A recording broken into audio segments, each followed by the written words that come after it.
अस्सलाम वालेकुम। आज की वीडियो में हम हेपेटाइटिस सी वायरस की बात करेंगे। Hepatitis C virus hepatitis C cause कराता है। It is a member of flavivirus family. ये भी एनवेलप्ड होता है। It contains genome of single stranded non segmented positive polarity RNA. इसके पास कोई अपना पॉलीमरेज नहीं होता और इसकी 6 डिफरेंट जीनोटाइप्स देखी गई हैं। हेपेटाइटिस सी की जो मोस्ट इंपॉर्टेंट चीज़ हमने याद रखनी है वो ये याद रखनी है कि जो मोस्ट ऑफ 50% HSV इन्फेक्शन जो होते हैं they result in chronic infections.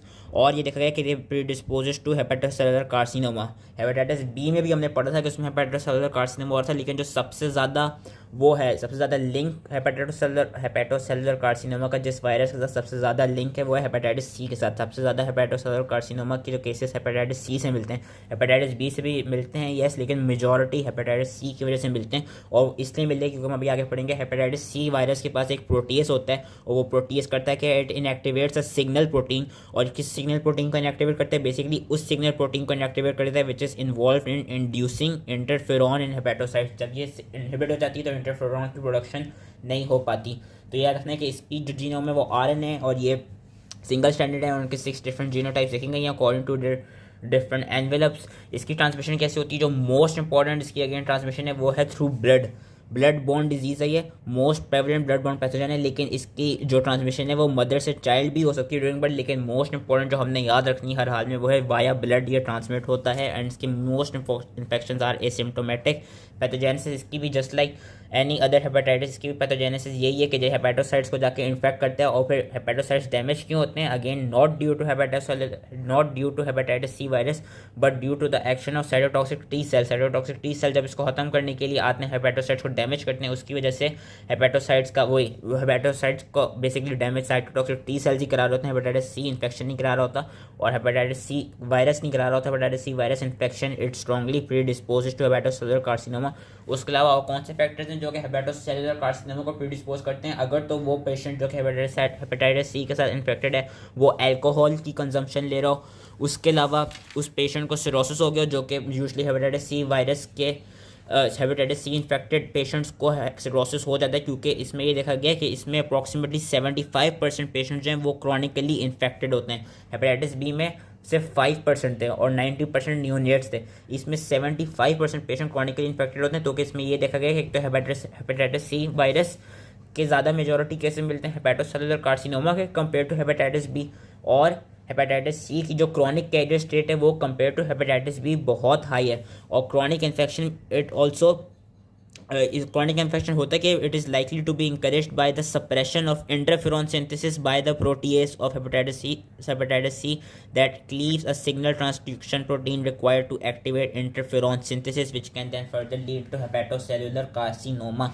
Clinical findings क्या है? एक्यूट इन्फेक्शन यूजुअली सिम्टोमेटिक होते हैं और एक्यूट इन्फेक्शन में अगर तो सिम्टम्स आ गए तो वो माइल्ड से malaise, nausea, right upper quadrant pain, fever, anorexia, nausea, vomiting, jaundice, dark urine, pale faeces और एलिवेटेड ट्रांसमाइनेस लेवल मिलेंगे। इसका इंक्यूबेशन पीरियड 8 वीक्स होता है और क्रॉनिकली फिर ये सिरोसिस कराता है और कुछ एक्स्ट्रा हेपेटिक इम्यून रिएक्शंस भी कराता है, जिस तरह ये वेस्कुलाइटिस कॉज कराता है, आर्थराल्जिया कराता है, purpura membranous proliferative glomerulonephritis cause करता है and it also increases a risk of B cell non Hodgkin's lymphoma. बाकी ये ऑल्सो कॉजेस मिक्स्ड क्रायोग्लोबिनीमिया और पेरिफेरल न्यूरोपैथी भी इसके कुछ क्लिनिकल फाइंडिंग्स देखी गई हैं। और ये भी देखा गया है कि इसकी आगे कहते हैं री इन्फेक्शन, इवन दो अगर तो हेपेटाइटिस सी के खिलाफ एंटीबॉडीज बनी हुई हो फिर भी इसकी री इन्फेक्शन हो सकती है। और री इन्फेक्शन कैसे हो सकती है? क्योंकि हमने अभी पढ़ा था इसकी 6 डिफरेंट जीनोटाइप्स होती हैं। तो अगर तो इसका एनवेलप चेंज होगा और उसके खिलाफ कोई एंटीबॉडी ना हो तो उसकी री इन्फेक्शन हो जाएगी। लैब डायग्नोसिस क्या है? एक तो हम इसकी खिलाफ एंटीबॉडीज डिटेक्ट करते हैं थ्रू एलाइजा, पर वो जो एंटीबॉडीज होती हैं they don't distinguish between IgM and IgG, तो they can't distinguish between acute, chronic या रिजॉल्व इन्फेक्शन। एलाइजा के थ्रू हम डिटेक्ट करते हैं एंटीबॉडी और जब एंटीबॉडी टाइटर पॉजिटिव मिलता है फिर हम PCR के थ्रू उसकी जो वायरल लोड है, वायरल RNA जो है उसको डिटेक्ट करते हैं कि वेदर अगर तो एक्टिव डिजीज़ प्रेजेंट है या नहीं है। अगर तो एलिसा में एंटीबॉडी पॉजिटिव मिल गई दैन हम PCR पे जाएंगे वायरल लोड डिटेक्ट करने के लिए। और ये देखा गया कि क्रॉनिक इन्फेक्शन में यूजुअली एलिवेटेड ट्रांसअमाइनेज लेवल मिलते हैं, पॉजिटिव एलाइसा मिलता है और डिटेक्टेबल वायरल RNA मिलती है फॉर एटलीस्ट 6 मंथ्स क्रॉनिक के केस में। और साथ में ये टेबल भी याद कर लेना, टेबल में इन्होंने लेबोरेटरी टेस्ट रिजल्ट बताए हुए हैं कि डायग्नोस्टिक टेस्ट क्या है? एंटीबॉडी टू HCV जो कि एलाइसा के थ्रू देख रहे हैं, वायरल लोड जो कि PCR के थ्रू देख रहे हैं और ट्रांसअमाइनेज जो कि LFTs करा के देखेंगे ALT के लेवल। एक्यूट में क्या कहते हैं? अर्ली एक्यूट पीरियड में एंटीबॉडीज नहीं बनेंगी, लेकिन 6 to 24 वीक्स में हमें एंटीबॉडीज पॉजिटिव मिलेंगी। क्रॉनिक की स्टेट में भी पॉजिटिव मिलेंगी और रिकवर्ड स्टेट में भी हमें एंटीबॉडीज पॉजिटिव मिलेंगी। वायरल लोड जो है वो एक्यूट स्टेज में with in 1 to 2 weeks detectable हो जाएगा। क्रॉनिक में तो डिटेक्ट मिलेगा ही मिलेगा, लेकिन रिकवर्ड फेज में नहीं डिटेक्टेड होगा। ट्रांसअमाइनेज लेवल एक्यूट में एलिवेटेड होंगे, क्रॉनिक और रिकवर्ड फेज में क्या कहते हैं फ्लक्चुएट कर सकते हैं। क्रॉनिक में होगा कि टिपिकली एलिवेटेड होंगे लेकिन नॉर्मल पे आके फ्लक्चुएट करने लगे हैं। रिकवर्ड में होगा कि यूजुअली नॉर्मल होंगे लेकिन they can fluctuate, they can be mildly increase. Treatment इसकी क्या है? ट्रीटमेंट इसकी याद रखें क्योंकि इसमें हमने देखा इंटरफेरॉन की सिंथेसिस, इंटरफेरॉन का एक्शन इनहिबिट हो रहा है, तो इसको हम कराते हैं PEG interferon alpha. PEG interferon alpha acute hepatitis C को ट्रीट करने के लिए दिया जाता है। ये चीज़ याद रखनी, एक्यूट को पैग इंटरफेरॉन अल्फा से ट्रीट करते हैं और क्रॉनिक को हम किससे ट्रीट करते हैं? क्रॉनिक के लिए आपने बेसिकली इस टेबल में से किसी भी इन तीनों में से किसी भी एक ड्रग का नाम याद रखना है। क्रॉनिक हेपेटाइटिस सी को ट्रीट करने के लिए हम क्या कहते हैं 3 क्लासेस ऑफ ड्रग का कॉम्बिनेशन देते हैं। एक तो हम आरएनए पॉलीमरेज इनहिबिटर देते हैं, हम NS5A इनहिबिटर देते हैं एंड हम प्रोटीज इनहिबिटर देते हैं। ये 3 याद रखते हैं, ये क्रॉनिक केस में देते हैं। और कौन सा ड्रग देते हैं? कोई भी एक याद रखते हैं। जिस तरह आरएनए पॉलीमरेज से मैंने डासाबुवेर याद रखा हुआ है, NS5A इनहिबिटर से मैंने लेडी पास वेर याद रखा हुआ है, वेरस प्रोटीज इनहिबिटर का मैंने टेलाप्रेवेर याद रखा हुआ है। तो प्रोटीज इनहिबिटर में इनमें से कोई भी एक ड्रग जो आपको याद होता है वो याद कर लेनी है। NS5A इनहिबिटर में से इनमें से कोई एक ड्रग याद होता है, जो भी याद हो सकता है आप लोग को वो याद कर लेनी है। और आरएनए पॉलीमरेज इनहिबिटर के 2 ही हैं, सोफोसबुवेर और डासाबुवेर। इन दोनों में से कोई एक याद होता है वो याद रखना है। ये क्रॉनिक इन्फेक्शन में दिया जाता है। एक्यूट के लिए सिर्फ पैग इंटरफेरॉन अल्फा होता है।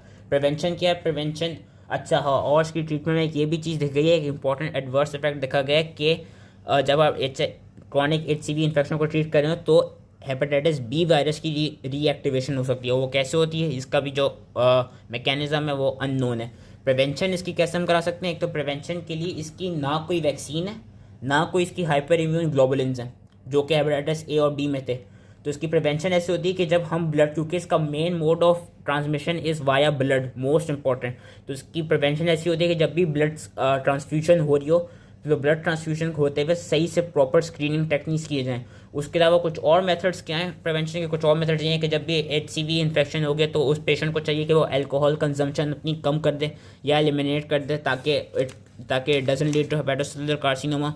उसके अलावा अगर तो किसी पेशेंट में हमें लगे कि उस बंदे को हेपेटोसेलुलर कार्सिनोमा हो सकता है तो उसकी प्रिवेंशन ऐसे हो सकती है, हम लिवर कि कैंसर का ट्यूमर मार्कर डिटेक्ट कर लें, हम अल्फा फीटोप्रोटीन का टेस्ट करवाएं कि चेक करने के लिए, या हम लिवर सोनोग्राम्स कराएं चेक करने के लिए कि उस लिवर में कोई ऐसा डैमेज तो नहीं आ रहा है which might be leading to hepatocellular carcinoma.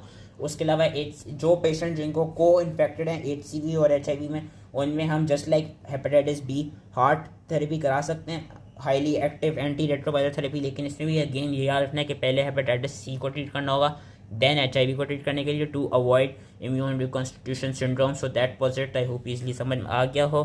Thank you.